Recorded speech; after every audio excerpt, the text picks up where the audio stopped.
Сайн бацхан үзэгчдээ танил хүн нэвтрүүлгийн шинэ дугаар эхэлж байна. За энэ удаагийнхаа дугаарын зочноор бид сонгоно хайрхан дүргээс нийслэлийн иргэдийн хурлын төлөөлөгчөөр сонгогдсон. За яг одоо нийслэлийн иргэдийн хурлын тэргүүлэгч за мөн эрүүл мэнд спортын дэд сайдаар ажиллаж байгаа Болдбаатрыг урьж оролцуулаад байгаамаа. За яг одоо бид яам дээр хүрэлцэн ирээд байна. Ингээд бүгдээрээ зочинтойгоо уулзцгаая.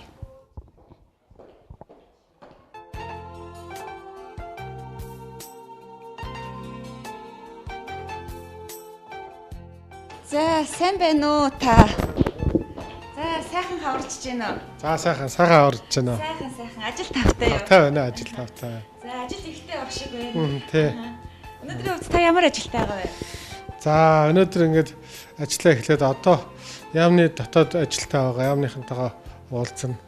За тэгээд дараа нь 11 цагаас миний нөгөө нийслэлийн иргэдийн хурл сонгогдсон тойрог дээр хот орондын зорчигчдын Драгон автогзад нээлт болж байгаа. Тэндээ оролцсон да. Тэгээд өдрийн хонд уугаад ажил дээр яавн дээр ярьж байж хагаад 3 цагаас сайдын зөвлөлийн оролттой. Тэгээд тэр засвар нь бас нэг гаднаас хэсэг хүмүүстэй уулзах хэрэгтэй. Ийм ажилтай байна өнөөдөр. Орой тэгээд ажил хараад одоо нэг жимдээ явдаг. Өнөөдөр нэг тийм л хууртай дээр байгаа да. Тэр чинь суугач. За баярлалаа.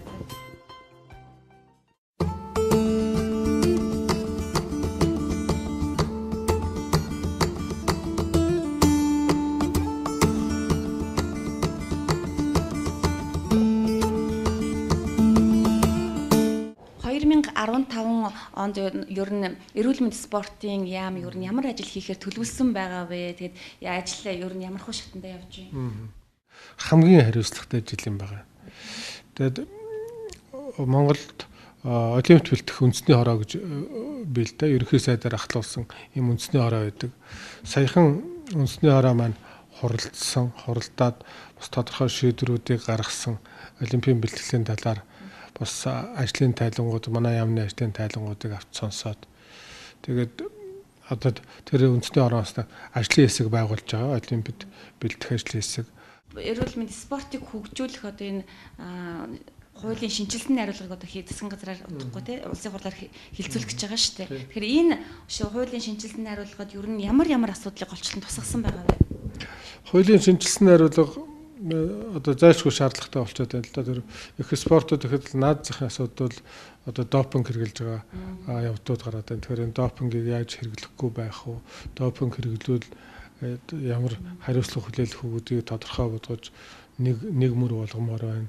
За одоо тэгээд бүхний тэр биеийн тэмрээр хичээллэх хэрэгтэй гэдгийг хүмүүл ухамсарлаад эхэллээ. Биеийн тэмэр спортын талаар төрөөс баримтлах бодлогодч гол цөмнүүд нийтийн биеийн тамирын асуудлыг оруулж өгсөн байдаг. Яг энэ чиглэл рүү хуулийн үзэл санаагаа явуулах тийм бодолтой байна. Нийгмийн даатгалд, эрүүл мэндийн даатгалд иргэн хүн төлөөд байдаг тийм ээ. Чинь өвчлөхгүй байх юм бол одоо жишээ нь одоо жим клубд нь мөнгөний төлдөг ч юм уу энэ чиглэл рүү хуулийн төсөл санаа орцсон явж байгаа. Одоо нийтийн бие тамирыг хөгжүүлэх одоо Монгол улсад хэдхэн одоо төрийн байгууллагууд бас байна. Гэтэл бас нэг хувийн хвшлийнхэн тий маш их одоо үүрэг оролцоотой оролцдог штэ. Гэтэл эднийг бол дэмжих тал дээр хэр анхаардаг вэ? Одоо нийтдээ одоо яг идэвхтэй үйл ажиллагаа явуулж байгаа 62 холбоо байгаа. Энэ холбоод маань олимпийн үндэсний хорооны гишүүн болчихсон ажиллаж байгаа л да. Сая би хэллээ тэр Рио де Жанейрод болох тэмцээнд олимпийн бэлтгэлд энэ жил 6 орчим тэрбум төгрөг суулгасан. Энэ маань энэ мөнгүүд маань холбоодтой хуваарлагдаад одоо холбоод өөрснөөс зарцуулаад явж байгаа хэрэг. Тэгэхээр энэ бол энэ 6 тэрбум бол төрийн бус байгууллага холбоод ч төрийн бус байгууллага шүү дээ. Тэгэхээр холбоодтой олгож байгаа дэмжлэг гэж ойлгож авахд болж байгаа. Ер нь эрүүл мэнд спортын яамны одоо энэ салбарын хувьд тулгамдж байгаа ямар асуудлууд байна?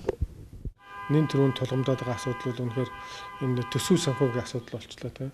Олон эмнэлгүүд бол одоо төсөв санхүүнд хүрэлцэхгүй болоод эм тарианы мөнгө бол одоо маш их хасагдсан шүү дээ. Одоо иргэд бол эмнэлгүүдэд бол эм тариагаа иргэд гаднаас авчирч байгаа гэдэг одоо энэ бол яхахгүй эрүүл мэндийн салбарт нэлээд тулгамдаад байгаа асуудал байна. Бас ажилтны цалин нэлээд бас доор байна тийм ээ. За биеийн тамир спортын салбарт ч гэсэн бас цалин мөнгө бол ер нь нэлээд тааруутай.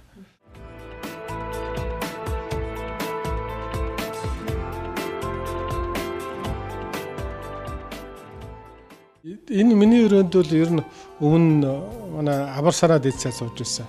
Тэгээ яг л тэгэл одоо тэр өрөөний зохион байгуулалт бүх юм нь хэвээр яваа. Тэр би сая энэ өрөөнд ороод ганц нэг зураг л нэмсэн. Энэ өнгөрсөн жил Ардсан урсгалын 25 жилийн ойгоор манай Сонгон хайрхан дүүргийн Ардсан холбооны партизанууд надад бэлгэлсэн. Тэгээ цагаан морин жилийн ардчилсан урсгалын юу бэлэгдээд ийм цагаан морьтой. Энэ нэг зураг байгаа тий. Хэнийн сэтгэж ийсэн мэдэхгүй найзууд бөөндөл өгсөн дээ. Тэгээ урдаа хөлбөмбөг ийм бөмбөг тавьсан. Тэгээд чагнуур хүзүүн дээр тавьсан. Тэгээд эрүүл мэндийн спортын дэцээд гэдгээр их хөөрхөн зохиосон юм зохиомж байсан шээ. Тэнийг сайд усны дараа. Тий тэгсэн тий сая ялгтны өмнө л өгсөн. 14 он сая.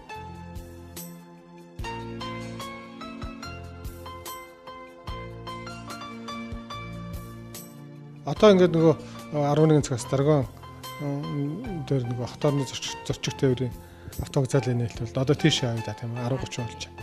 За.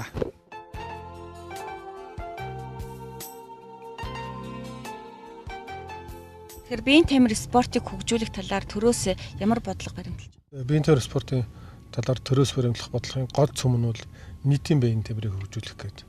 Бүх нийтийг биеийн тамираар хичээллүүлэх идэвхтэй хөдөлгөөнтэй байлгах. Энэ гол чиглэл рүү биеийн тамир спортын төрөөс баримтлах бодлого нь явж байгаа. За яг энэ хүрээний үндсэн дээр бол их спортын асуудал бол мэдээж ойлгомжтой тийм ээ. Биеийн тамир спортын бүх нийт төгжүүлэх чиглэлээр бол өнгөрөх онд бол 5 дугаар спартакиад их наадмыг орон даяар зохион байгуулж явуулж ирсэн. За нэг 35 байгууллагын 3500 гаруй тамирчид нэг 150 сая төгрөгөөр зохион байгуулж явуулж ирсэн байлээ. За энэ жил бол хүүхдийн их наадам эхлээд явагдаж байна. Одоо 2 үе шаттайгаар нийтдээ 21 аймаг 9 дүүрэг нийслэлд эхний шатандаа явагдаж байна. За одоо зуны амралт хүртэл 1-р шат нь явагдаад дуусаад яг сүүлийн төгсгөлийн шат нь 9-р сард болох юм байна. Тэр үед одоо спартакиадын дүн гарна. 9 сарын 23 хүртэл байнууд явагдаад ингээд дуусах юм. Бүх 10 жилийн сургууль бүгд хамрагдаад явж байгаа. Ер нь бол нэлийн хүүхд залуучуудыг сайн амарсан ийм их наадам эхлээ явагдаж байна. Бүх аймаг дүүргүүдийг өөрийн спортын ордонтой усан бассейнтай болох үүднээс ажиллаж байна. За одоогоор бол ер нь ихэнх аймаг өөрийн спортын төвтэй болцсон. Одоо нэг хэдхэн аймаг төвтэй байгаа. За дүүргүүдээс энэ Сонгон хайрхан, Чингэлтэй, Налайх гэсэн Багнуур гэсэн ийм газрууд одоо спортын цогцлоор баригдчих юм бол ер нь бүх газар маань спортын ордонтой болоод иргэд тэнд бас чөлөө цаг өнгөрүүлээд авах боломжтой болж байгаа. Тэгэхээр ер нь үндэсний спортыг одоо хөгжүүлэх, дэмжих, цааш нь одоо залуу хооч үедээ өвлүүлж үлдээхэд одоо ямар ажил хийж байгаа вэ? Одоо энэ хүүхдийн их наадам л та. Гол юм бол энэ хүүхдийн их наадмаар л олон хүүхд залуучуудаа энэ их спортод сонирхолтой болгох тийм ээ. Тэгээд ер нь дагтуул спортоор биеийн тамираар хичээл хөдөлгөөнтэй байж эрүүл байхын гол үндсийг л хүүхдийн их наадмаар л дамжуулж хүрэх ийм гол ачаал хөдлөл байгаад байгаа хүүхдийн их наадамд. Тий. Ер нь өнгөрсөн жилүүдээс жилөл нэг давхарцсан доогоор улсын хэмжээнд нэг 5800 гаруй спортын тэмцээн оролдоо болсон байт юм байна. Статистикийн мэдээгээр. Тэгээд тэнд нэг сая 600 орчим иргэд оролцсон нийтдээ. Тэгээд судалгааг явуулахад ер нь манай иргэдийн сая орчим иргэд бол ер нь спортоор хичээлдэг, биеийн тамираар хичээлдэг, хөдөлгөөн хийдэг гэсэн ийм дүн гарсан байгаа. Тэр нь бол ер нь яг иргэд нэлээд тийм хөдөлгөөн бол одоо эрүүл байхын үндсийн үндэс гэдэг юмыг бол одоо ойлгоод эхэлсэн, нэлээд ухамсарлцсан энэ хүн болгоно л за яг гадаа гарч гүйж харагдахгүй байгаа ч гэсэн бас гэр орондоо дасгал сургууль тогтмол хийгээд байдаг. Энд байна бас судалгаагаар гараад байна л да. Тэгэхэд ажил руугаа зарим хүмүүс алхдаг болсон байна шүү дээ. Тий. Тэгээд одоо энэ фитнес жим клуб фитнест бол залуучууд маш ихээр явж байна. Тэгээ ийм байдлаар бас дасгал хөдөлгөөн хийдэг, биеийн тамираар хичээлдэг иргэдийн тоо бол нэг сая орчим байна гэж байна. За яг одоо спортоор дагнаж хичээлдэг яг одоо тамирчин шинжийн хүн бол нэг 160,000 байна гэж байгаа юм. Энэ тоол бидэрт маш хангалттай байгаа. Яг одоо жинхэнэ спортыг зорилго болгоцсон спортоор хичээлдэг хүмүүсийн тоо бага байгаа. Тэгэхээр одоо залуу үед энэ их спорт руу нэлээд тийм орох ийшэл бид нар усаж үтэх ёстой л доо. Тэгэхээр энэ онд бас дэлхийн оюутны спортын универсиад наадам бол зохиогдох байгаа шүү дээ тийм. Ер нь тамирчдын бэлтгэл сургуульд ямар байгаа бол та ер нь танилцсан. Солонгосын Сеул хотод 7 сарын 3-наас 10 эдний хооронд явагдах юм. За яг одоогор тамирчдын оюутны спортын холбооноос тамирчдын тэр нэг сонгон шалралт нь явагдаж байгаа. Одоо тамирчдын баг нь арай бүрэн болоогүй л байна. Тамирчдаас тэгдэж шүү дээ. Гадаад орнуудад одоо тэмцээнд явах гэхээр зардал мөнгөний асуудал хэцүү байдгаа өөрсдөө төлдгөө гэл тий яг энэ тал дээр одоо төрөөс ямар нэгэн дэмжлэг байгаа юу? Ерөөсө төр бол нэлээд том дэмжиж байгаа. Одоо яг Монгол улсын хэмжээнд спортын яг идэвхтэй үйл ажиллагаа явуулдаг 62 холбоо байдаг. Чөлөөт хөгжүүд нийтдээ 12 шгшээ багийн тамирчтай байж байгаа. Энд өнгөрсөн 2013 онд бол 4 тэрбум төгрөгийн санхүүжилт гаргаж ирсэн. 2014 онд бол 6 энэ 15 онд бол 6 тэрбум төгрөгийн санхүүжилт гаргацсан. Энэгээрээ тамирчдын бэлтгэл сургууль гадаад дотоод явах зардлууд гарч байгаа. Ерөнхийдөө бол ер нь нэлээд хангалттай хэмжээнд улсын төсөв ийм хүндрэлтэй байх үед бол олимпийн өмнөх хичээлгээд төр засгаас бол хангалттай мөнгө тавьсан гэж бодоод байгаа. Бид бол бас дотоод менежменттэй сайн зохион байгуулад яг энэ санхүүгийнхаа хүчин чадал дээр л энэ боломж дээр л түшиглээд ажиллахад бол ер нь амжилт гарах бүрэн боломжтой гэж байгаа. Яг нь гинт ингээл манайхан ч бас эндээс нэг тэмцээн оролдоо олцдог. Одоо дэлхийд хэдэн 100 мянгаар тэмцээн болж байгаа юм чинь. Тэгээд нэг нэтээс хааж байгаа нэг тэмцээн олцдог. Тэгээд бид нар ийшээ явбаар ингээл гинт өнөөдөр төрсөн хөвчгөл маргааш тэмцээнд явах гэж ингээл сандраал гүйчдэг мөнгө нэхэл. Тэр бас ингэж болохгүй л те. Улсын төсөв чинь заавал ч төсөвч урд жил нь хилцэж суулгадаг шин. Жишээ нь энэ 2015 оны юм гэхэд 2014 онд төсөөж хилцээд дуусчихдаг шин. Тэгэхээр эртхэн тэр тэмцээн оролдоон чинь хойр нализын 2 жилийн өмнө гарцсан байгаа юм чинь төлөвлөөд энэ тэмцээнд оролцоно гэдгээ хүсэлтээ гаргаад төсөвдөр төсөвд суулгаад явж болно тийм ээ. Дэлхийн Азийн, дэлхийн ТV-ийн зэрэгэлтэй тэмцээнүүд бол улсын төсөвт хөрөнгө суугаад оролцож болно энэ төл.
Үзэгчдээ танил хүн нэвтрүүлэг маань Инх тайвны гүүрний баруун гар талд байрлах Энэтхэгийн Энжан Смайл ресторанаас та бүхэндээ үргэлжлэн хүрч байна. За энэ удаагийн маань дугаарын зочин бол эрүүл мэнд спортын яамны дэд сайд нийслэлийн иргэдийн төлөөлөгчдийн хурлын төлөөлөгч Болдбаатар оролцож байгаамаа.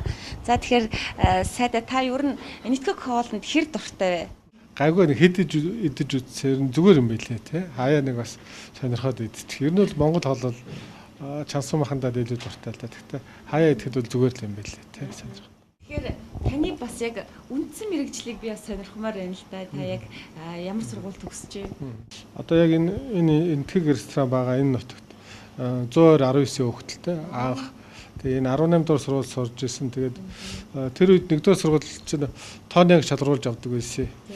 Тэгээд би багасаар нэг тийм өсвөлөн том биетэй тэгэл сургуулийнхаа бүх юмны авраг болдог хүүхэд байлаа. Тэгээ одоо ерөөсөө сургууль одоо сакс шатар даам тэгэл тооны аварга монгол хэл бичгийн аварга сургуулиас сонсож байгаад бүгд мэдж байгаа. Тэгээд 5 он эзэн гэл ерөөсөө сургуульд ямар шагнал байдаг бүгдийг авдаг тийм хөлт байсан. Тэгээд 7 төгсөөд нөгөө нэгдүгээр сургуульд тооны ангид шалгалт авдаг байсан. Тэр үед ганцхан тооны анги байсан шүү нэгдүгээр сургуульд. Тэгээд гадаа тэр чин 100 байсан. Тэгээд гадаа сакс тоглоод жаад байрныхаа 2 хүүхэдтэй хамт нэгдүгээр сургуульд очиод тооны шалгалт өгсөн. Тэгээд тэгсэн чин эхнээсээ 12 төлөө орсон байсан.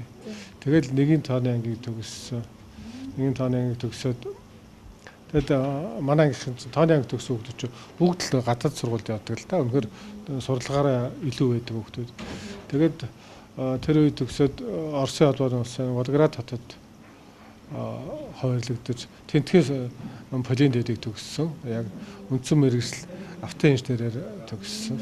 Сургуультууд үнэхээр хатуу чанга байсан. Ямар нэг элдв арга арга хэрэглээд яана гэж байхгүй шүү дээ. Яг л одоо яс чадвар сурн чадахгүй л тийм тэгээ конкурс 10 төгсөөд конкурс өгөх гэсэн яг л тэр чадлаараа шүү дээ тийм чадахгүй тэгээд байхгүй шүү дээ тийм. Автоинженерээр төгссөн хүү тэгээ ажил амьдралын гараагаа яаж эхэлж ирсэн юм бэ? Төгсөөд анх энэ геологи физикийн нэгдэл гэж байсан. Одоо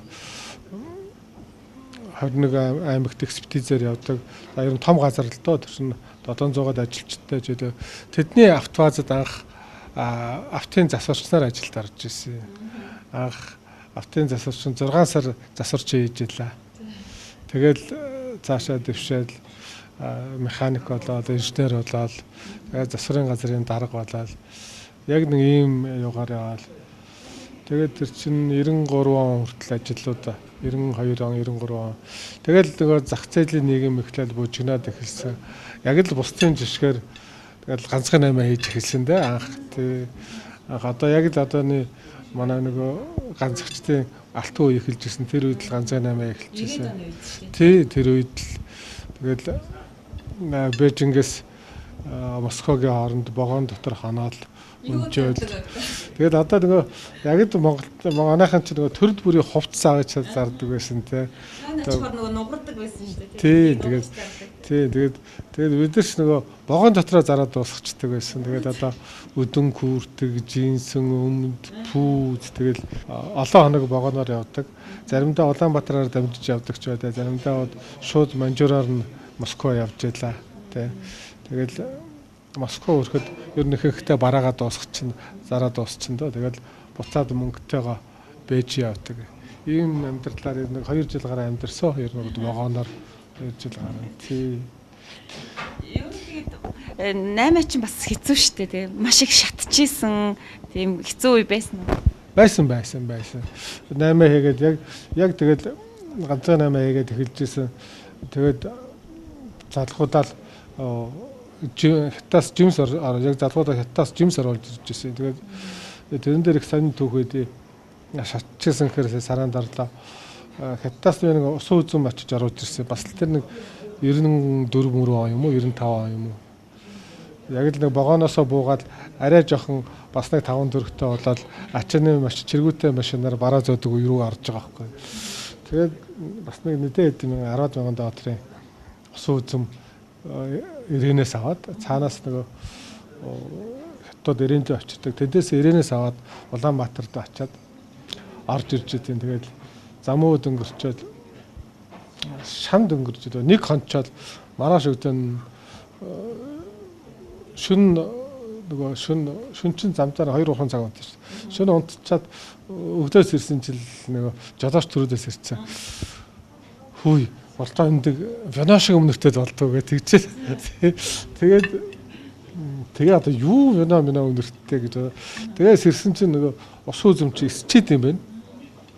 Их сонио. Тэгээ нөгөө бид нар ч нь бол тэр Джеймс ногооны 8-ыг мэдэхгүй шүү дээ. Яаж арчдын яаж явдیں۔ Хятадчин гэхэд бол нөгөө үе удамжлаад ирсэн тийм нөгөө гангар шаазангийн нууц гэдэг шиг хідэн үеэр миний өвөө Джеймсний худалдаачин байсан, миний аав Джеймсний худалдаачин байсан, би Джеймс худалдаж байна гэдэг хятад аймаг чинь тэгж ярьж байгаа байхгүй. А бид нар чинь мэдэхгүй тэр усан үзэн байвч л хэдэн нугалчин гэж атсан чинь эсчээ тийм. Тэг шандын тэгээд тэр чинь бас ачаатай сэргүүлтэй машин чинь зам төрөөд таарах хүмүүс ч удаа явна. Нааша дараагийн өдөр нь чойр аваад ирээд зогссон чинь ингээд ус үзэмж эсээд тусч байгаа байхгүй. Машиныг эргэн тойр ингээд илсрэхэг газар чинь ингээд хонхорхоо үсгэж байгаа. Шөнө онсон газарсан. Тэгээд ирэхэд тэр чинь бүгдээр эсцэн. Тэгээд тэр чинь өхрийн тижэл болж байгаа ч тийм. Бүгдийн сэргүүлтэй машин тэр чигээр нь ачиж. Тэгээ монголчууд бол зах зээл шилжэл тэр болгоныг мэдэхгүй бас л тийм шатаж алдаж онжос 8-чд олон байсан юм шиг байна. Ер нь тэгээ ганцхан 8 тэгэл явцгүй болсон л доо. Тэгэл бусдын яг адилаар хоршоо байгуулаад тэгэл дараад нь компани болгоод тэгэл хувийн компани байгуулж явсан. Тэгэд тэрнийхээ дараа нь эргээд төрд буцаж алба хашаал. Тэгэл өнөөдрийг хүртэл яваал явж байна да тийм. Замд нь сая бол төрд эргэж ороод автоөрын үнцээ төв автоөрын салбарын үнцээ төвгүүд яг шинээр анхлан байгуулсан л та. 2019 онд анх тээврийн хэрэгслийн онцлогоо нэлцэгцүүлэлтийн алба гэдэг улсын төсөл үйлдвэрийн газрыг яг би өөрөө шинээр зохион байгуулад бүтцийг хийгээд ингээд яг шинэ ингээд автоөрын газраас тусдан салгаж юм шинээр байгуулдаг гаргаж ирсэн. Таны өнөөдрийн сайхан амжилттай яваагийн яг улс суурь нь бол мэдээж эцэг эхийн л одоо хүмүүжил байсан байна гэж би харж байна л да. Ягаад гэхээр 10 жилийн сурагч байхдаа 5 онцгийн эзэнтэй бүх шагнал юу байдгийг уралдаан тэмцээнд оролцож дандаа амжилттай байсан. Энэ бол мэдээж эцэг эхийн маш их үүрэг оролцоо их байсны шинж багт. Тийм. Манай эцэг хоёр бол аргагүй хүүхдүүдэд зөв хүмүүжүүлсэн. Манайх чинь би чинь 6 хүүхэдтэй айлын том юм байгаа. Доороо 3 дүүтэй, 3 эрэгтэй дүүтэй, 2 эмэгтэй дүүтэй. Тэгээ манай аав өвөр хангай баруун баян улааны дашторжийн төмөртгөө гэж хүн байсан. Саяхан энэ яалхтны өмнө бурхан болсон. Тэгээ яг ер нь монголчууд бол тань тэр биотогийн талаар шээсээр эмчлэх вэ гэд ном бичдэг тийм хүн байдیں۔ Төмөртгөө гэд. Тэр манай ажлын өрөөнд очиход ном нугаа харна. Тийм хүн байсан. Манай ээж цэцгэлэн гэд энэ эмзэн салбарт насаараа ажилласан. Анхны л эмзэн анагаах ухааны дэдийн төгсөгчдийн нэг эм шалгах төв лаборатори олон жил ажилласан. Тэгээд тэндээсээ дэвтгэрд гараад ингэж байж байгаа. Хөшин одоо байж байгаа. Эцгийн хэлдэг байсан юм бол сурах гэдэг юмыг одоо та бүхний эрхэм зорилго бол сурах шүү. Тэгээд унших гэдэг юмыг бол маш хэлдэг байсан. Манай аав ээж өөрөө ерөөсөд ном уншаад ерөөсөө нүхний хандлага өөрөө тогтдог. Ингээд олон талын мэдээлэл аваад хахаар мэдээж бидний баг багч өнөөдөр шиг интернет захин ертөнц байхгүй, телевиз мэдээж бас эрт дуусна те. Ганцхан Монголын сувг тэгээд Оросын ганц нэг сувг ОРТ гэсэн сувг орж ирнэ. Мэдээлэл бол маш бага гадаад ертөнцийн талаар номоос л бол ер нь маш их юм олж мэддэг. Тэгээд ер нь ном унших тал дээр маш их зөвлөгөө өгдөг байсан. Ер нь багаас. Би ч тэгээд ер нь тэр үчин бид нар чи 18 таад 10 жил төгсөн шүү дээ. Тэгэл төгсөөл хоошоо сургуульд явсан. Тэгэл тусдаа бие дагаад амьдэрсэн. Тэгээд ер нь 18 тагаас хойш ер нь л би дагаад амьдэрсэн. Ер нь тэгэл өөрийнхөө нөгөө мөнчгөрөөрөө явна гэдэг шиг тэгэл хариуцлагыг өөр нэг ухамсарладаг. Ер нь л тэгээд хүн амьдралд хариуцлагатай байх хэрэгтэй. Ямар ч үед тэгээд аль болох аль нэг хүнд дараа болчихгүй юм шиг тийм хүний төлөө амьдраагүй тахгүй хүн өөрийнхөө төлөө л амьдарч байгаа байхгүй ядарч зовход бол өөрөө л илүү зовгон тийм ээ тэгээ яг хавь орийнхан мэдээж хамаатан садан аав ээж ах トゥ санаа зовлгүй л яг тийм гэхдээ бүх юм өөр дээр буух хэрэгтэй тэгэхээр өөрөө хариуцлагатай байх хэрэгтэй хүний төлөө амьдраагүй гэдгээ сайн ухамсарлаад нэг хүнд ялархаад байж болохгүй тийм ээ тий болж үтэхгүй байгаа юмыг бусдаас биш өөрөөсөө л хайх хэрэгтэй тийм Тэгэхээр дүүнэртэй бас маш хүлгэр жишээ болж исэн баг. Онц сурлагтай айлын том хүү тэгээ дүүнэртэй юм үзэгдэг. Дүүнерт ингээд захиж хэлэхээсээ илүүгээр хүн өөрийнхөө үйл хөдлөлөөр үйлдэлээр харуулах гэдэг бол хамгийн чухал юм байна тийм. Хүн бас нэг зарим хүн чинь нэг сайхан ярьдаг мөртлөө өөрөө юу ч хийдгүү, юу ч бүтээдгүү тийм хүн байдаг шүү дээ тийм. Жишээ нь одоо дүүнер бол харж байгаа шүү дээ. Би тэр сургуулаа онц төгсөөд нэг тооны ангид ороод ингээд хоошоо сургуульд явнад бол тэр үедээ алтан боломж байхгүй. Өнөөдрийнх шиг ямар мөнгөтэй хүн бол хүүхдээ авч сурахгүй шүү бид нар чи яг чадлаараа яг конкурс өгөөд яг шалгарсан цөөн тооны хүүхдэл сордог байсан. Тэгэхээр энэ болгоныг бас дүүнер маань өөрснөө харж байгаа болохоор яг энэс эдгээр үлгэр дуурайл аваад яваад байдаг тийм ээ. Тэгээд тэр нь бүгдээр их сайн явж байгаа. Энэ ажил үйлс сайтай. Ер нь л их тийм ажилсаг улсууд байгаа манай гэрийнхэн бол ер нь хэн ч гэсэн л ер нь тийм зүгээр суухгүй дүүнер юм хийж л байдаг тийм.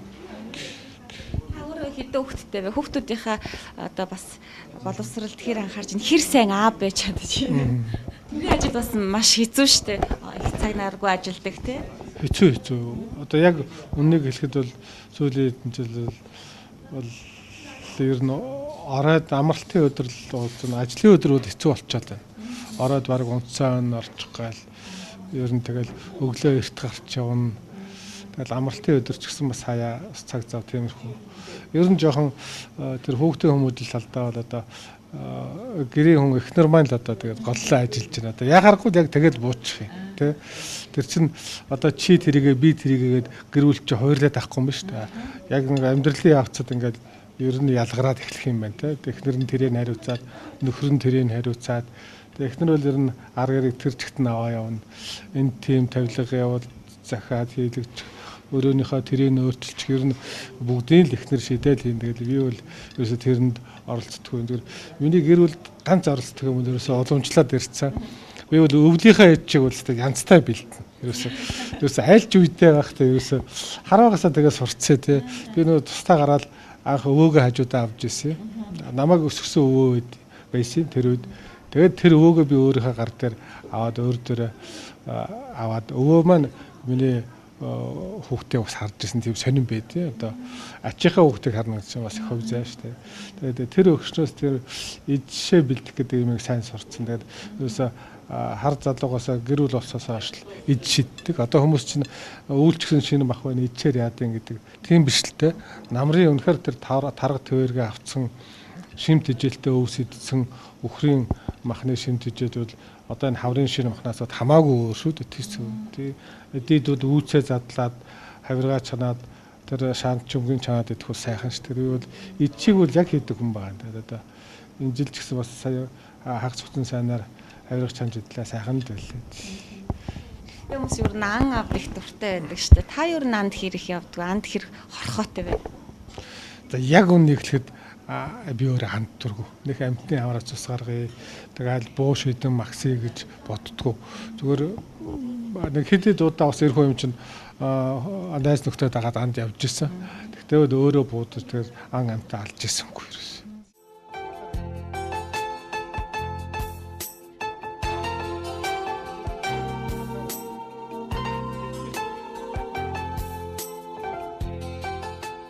Ер нь багасаа маш олон ном уншсан, ер нь номонд хорхотой хөвтэйсэн гэж байна. Тэгэхээр ер нь одоо таны яг ширээний ном гэж ямар ном байдаг бол? Сүүлийн одоо би баг 2 жил шахам нэг номыг л барай л дахин уншаад байна. Тэр эрүүлж ухаан эмгүү амьдрал гэдэг нэг дээр дутаа ном байгаа. Тэрийг бол би нэлээд уншлаа тий. Тэгээд өнгөрсөн цагаан сараар үлээ ёолхноор үлээ би тэр номоос 20-ыг худалдаж аваад өөрийнхөө ойр дотны хамаатан найз нөхдүүдтэй бэлгэлсэн. Зарим нэгэнд бас уншсан л байлээ. Би ихэнхээс нь буцааж асуусан. Яасан гэсэн чинь харин яалаа гэж зарим нь бол одоо тэр ном олохгүй байх шүү л. Тэгээд тэр номыг уншаад тэр бол яг үнэхээр тэр хүмүүл тэр 120 наслах боломжтой яг л тэр үндслүүдийг бичсэн байгаа те. Тэр одоо хөдөлгөөнтэй амьдрах, зөв хооллох, тэгснээрээ бол эмгүүгээр урт наслж, эрүүл биетэйгээр урт наслж удаан жаргаж чадна гэдэг яг тэр үндслийг тавиад өгчихсөн. Өөрөө яг тэр амьдралдаа туршаад хэрэгжүүлсэн тийм юмнаас үндслээд өчсөн ном юм байлээ. Одоо нөгөө монголчуудын нэг хэрэгэлдэг давс гэдэг юм бол тэнд хүний бид ямар хортой байдгийг бичсэн байгаа. Тэгэл одоо манайхан ч нэг монголчууд ч өглөөд голцоо чихэрлэг боо гэж шүү дээ. Энэ бол ерөөсөө л хүний таргалуулдаг нэг муу холестериний үндэс гэдгийг бүгдийг тайлбарласан. Тэгэл ер нь их юм бичсэн байлээ дээ. Хүн хөдөлгөөнтэй байх хэрэгтэй, байнга наранд байх хэрэгтэй. Одоо нарнаас хамгаална гэдэг бол илүүц юм а гэдгийг бол тэр ном уншихаар бол ойлгохоор юм л. Одоо ч манайхан чинь нарнаас хамгаалаад малгай өмсөөл элдв нарны тос хэрэглээл гэдэг олон тийм яг тийм амьдралын сургамжтай юмнууд үтсэн юм сайхан ном байлээ. Ер нь эрүүл мэнд спортын энэ салбар маш өргөн том хүрээтэй салбар шүү дээ, тийм ээ. Тэгэхээр энэ салбарыг та одоо яг дэд сайд хүнийхээ хувьд яг ингээл хөгжүүлж юмсан гэсэн юм ямар бодлого төлөвлөгөө Тэгээ энэ шийдлийн засгийн газрын үед эрүүл мэнд спорт хоёрын энэ хоёр том салбарыг нэгтгэсэн хамгийн тийм нүдэ олсон шийдвэр юм уу гэж бодоод байгаа. Үнэхээр л одоо хөдөлгөөнтэй биеийн тамираар хичээлнэ гэдэг бол эрүүл байхын үндсийн үндэс гэдгийг бол одоо бид бүхэн ойлгож байна. Ер нь Монголын ард түмэн талыг ойлгоод байна. Тэгэхээр бол би түрүү нэг судалгаа хэлжсэн та нэг Монголын хүн амын 3.1 сая орчим биеийн тамираар хичээлдэг идэвхтэй хөдөлгөөн хийдэг юм байна гэдэг. Яг одоо энийг л ерөөсөө бүх нийтийн хөвшил болгомоор байна. Биеийн тамир хөдөлгөөн гэдэг юм. Тэр бидний хамгийн ойрын жишээ гадаадын жишээ Солонгос улсад ерөөсөө 8 настайгаа 80 нас хүртлээ гэдэг шиг ерөөсөө бүх нийтээрээ биеийн тамираар хичээлдэг юм байна. Ерөөсөө биеийн тамираар хичээлдэггүй хүмүүс одоо тийм чинь бүдүүлэг тооцогдохоор тийм бүхэн хичээлдэг юм. Тэгэхээр миний зорилго бол одоо нэг жил гаруй хугацааны энэ бүх нийтийг энэ биеийн тамираар хичээлдэг хөдөлгөөн нөр идэвхтэй хөдөлгөөн хийдэг энэ хөвшилрүүл ард түмэндээ сайн ухуулж ойлгуулах энэ чиглэлийг л барьж ажиллана гэж бодож байгаа.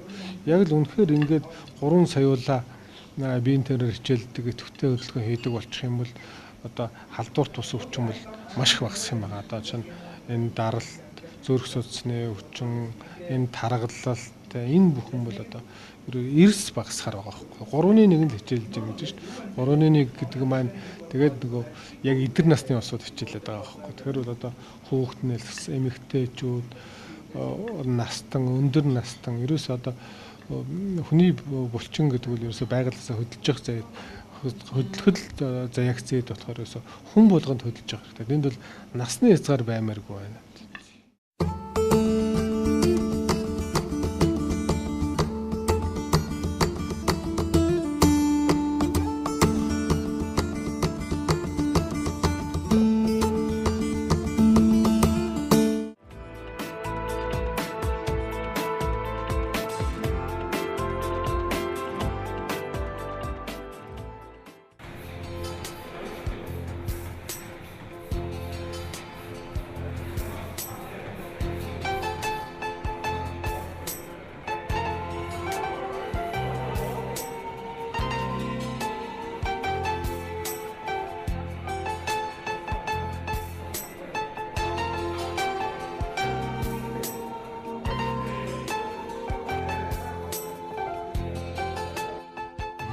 Хэдэн жил фитнесээр хичээлж байна? Яг фитнесээр сүүлийн 8 жил тасралтгүй хичээлж байна.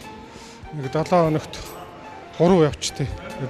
Тэгээд 2 өдөр нь ажлын өдрийн орой, 1 өдөр нь амралтын өдрийн орой ингээ явдаг тий. Хамгийн сайхан ядраа гаргадаг спортын төрөл шүү дээ. Би бол одоо бүх насныхныг фитнесээр хичээлээсэй л гэж уриалж байна ерөөсөө. Энэ спортод бол насууд ямар ч хамаарлаа байхгүй тий. Тэгээ гол нь хүн өөхгүй л тасралтгүй хичээлэл хахад одоо хүний булчин бол хөгшөрнө гэж байхгүй. Чадалтынхаа бол ерөөсөө улам л нэмэгдээд байдаг. Ийм л спорттой. Хүмүүс одоо ажлаа тараал фитнес явахаар ядарч гэж ойлгодог юм уу те? Өглөө эсвэл фитнес явчаад ажилдаа явахаар ядарна гэж ойлгоод байдаг штэ. Гэхдээ ядарна гэдэг маань одоо ажлын дараа бол чинь оюуны ачаал авц хүний тарих толгой ядарна. А яг фитнесээр бол хүний булчин л ядарна. Зүгээр төр зүрэл юм багхгүй. Энэ бол одоо нэг үгээр хэлбэл ядаргаан тайлагдж ин л гэсэн үг. Одоо фитнес хийгээд усанд орчоод гарахад бол одоо хүн бол хамгийн баяраас эслэнд аз жаргалтай байдаг шүү дээ. Энэ фитнесээр хичээлье гэж бодсон. За спортоор хичээллээ гэсэн хүмүүс төдийлөн одоо фитнес явж чадахгүй бас хүмүүс бас байгаа шүү дээ тий. Тэгэхээр яг та эрүүл мэнд спортын яг спорт хариуцсан дэд сайдын хувьд одоо энэ хүмүүсийг яг энэ хамруулахын тулд яах ёстой юм бэ? За яг үнэндээ бүх нийтээрээ бол хамарч чадахгүй байна. Зүгээр одоо бас энэ биеийн тамир спортын тухай хуулийн шинжилсэн найруулга явж байна. Эндээ бид бас эрүүл мэндийн даатгалаар үйлчлүүлээгүй, даатгалаараа эмнэлэгт үзүүлээгүй одоо төлбөр эм аваагүй хүмүүсийг одоо энэ фитнес клубт явахад нь хөнгөлдөг ч юм уу ийм залтууд оруулж өгөхөөр одоо ажиллаж байна. Тэгээд ерөнхийдөө одоо ер нь аймаг дүүргүүд ихэнх нь биеийн тамирын спортын ордонтой болцсон. Одоо хотод 2-3 хүн дүүрэг дээр спортын ордон баригдчих юм бол уг нь цогцолчих юм байна. Тэгээд залуучуудыг спортоор хичээллээсэй л гэж уриалмаар байна бүх нийтээрээ. За баярлалаа. Ингээд манай нэвтрүүлгийн урилгыг хүлээн авч оролцсон танд маш их баярлалаа. Тэгээ бас хүн ардынхаа эрүүл мэндтэй спортыг хөгжүүлэх, үндэснийхээ спортыг хөгжүүлэхийн үйлсэд бас зүтгэж яваа таны ажилд өндөр амжилтыг хүсье. За баярлалаа. Танай телевиз хамт олонч гэсэн амжилт хүсье.